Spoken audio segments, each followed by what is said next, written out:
Hello, hi, how you doing? I bought the TikTok E99 professional 4K drone. Why? So you didn't have to, and here it is. Will it live up to all these expectations?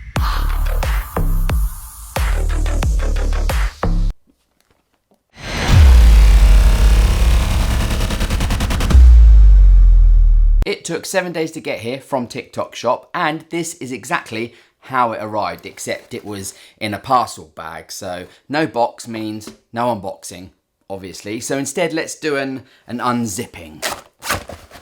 In this little netting holder part here, we have some gumph, which I've just spied references an app. So far, so good. A reusable bag, which holds 4 propeller guards, safety first, 4 replacement props, a screwdriver for replacing said props, and a teeny tiny USB Type A to micro USB cable, which I assume is for charging the battery. The controller, very chunky, and the drone itself. First impressions, it looks and feels extremely flimsy to the point where I feel like if I was to grasp it firmly, I could very easily hulk out and break it.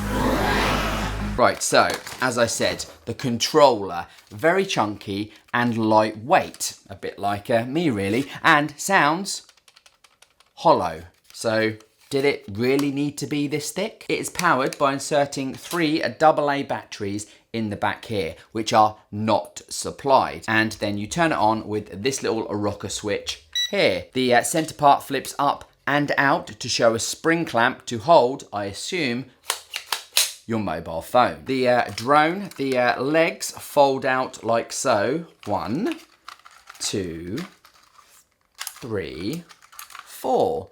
And I'm not joking when I say be careful, because any slight force here feels like they would instantly snap. And there is a random cable here hanging out the bottom of the drone. Don't cut it off because it's likely to be for signal purposes. There is a tiny little camera up front here, which is for photo and video, apparently 4K. And then up the back here is the battery, which slides out like so.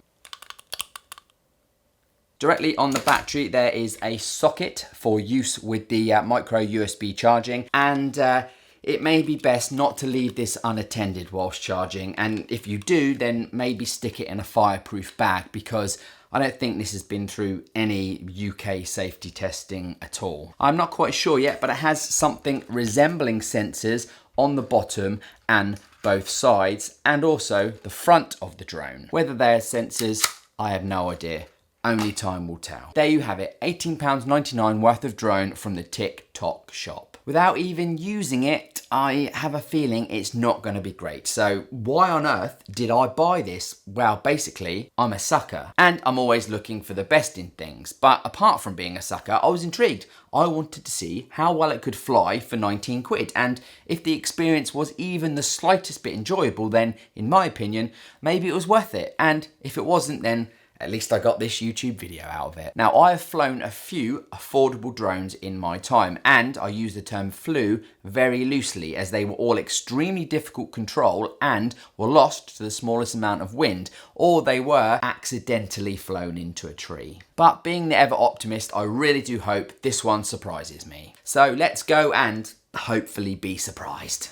6.5 hours later. So the app is called Wi-Fi Cam and can be found in your app store of choice, meaning it's available on both Android and Apple. I'm useless at games on my phone. Scott, why does this even matter? It matters because the controls for the drone in the app are like those to control most games. So yeah, I'll pass on that, thanks. When turning the drone and controller on, the LEDs on both will flash until you push the left control stick up and hear a beep, and then down and hear a beep. The controller is now paired with the drone, but you need to do this every time you turn the drone off and on again, because it doesn't seem to remember and auto-connect, which is very, very annoying. When taking off, the drone flies up to a specific height and then attempts to hover in place, which is okay, not great, but okay, as it does deviate a little and need manually correcting with the controller, but this is still better than most of the other cheap drones I've played with in the past. The manual does state you can fine tune this with the controller, but sadly it didn't work for me. When testing obstacle avoidance, although there appears to be sensors all around it, it would only avoid obstacles directly in front, which it did by flying backwards pretty quickly, so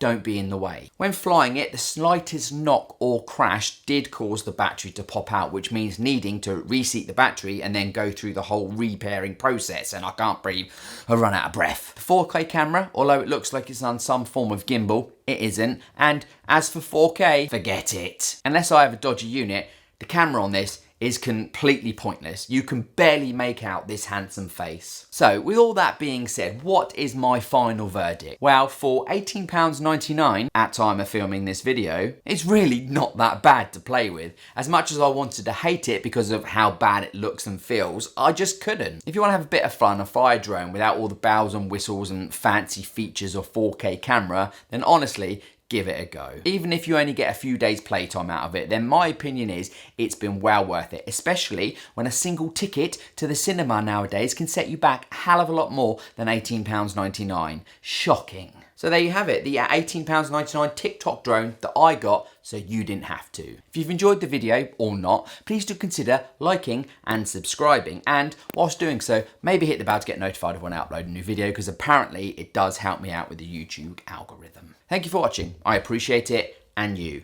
Until next time, goodbye internet. Throw this shade on me, like they all hate on me. Don't bring that rage on me.